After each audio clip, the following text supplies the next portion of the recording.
Asalaamaaleykum wa rahmatullah. Mbokk yi ñu ngi leen di nuyu, góor ñi ak jigéen, rawatina ñi nga xamante ni ñu ngi abonné ci chaîne bi.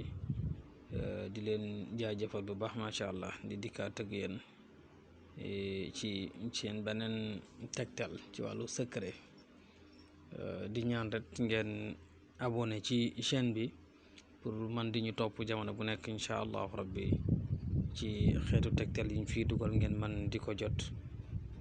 ngeen partagé tamit vidéo yi, incha allah, pour ñi nga xamante ni mënuñ jot ci ñi nga xamante ni mooy vidéo yi ñu mën cee jot.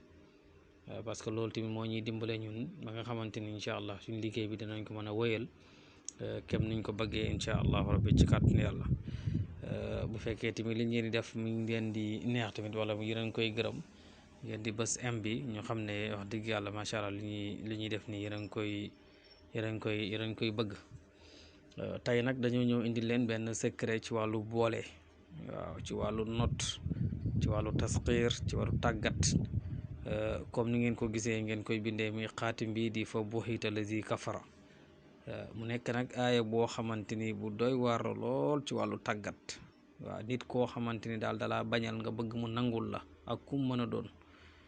defal turam ci biir, bu ko defee incha allahu rabbi nga def zikr bi nga xamante ni moom lañ lay wax.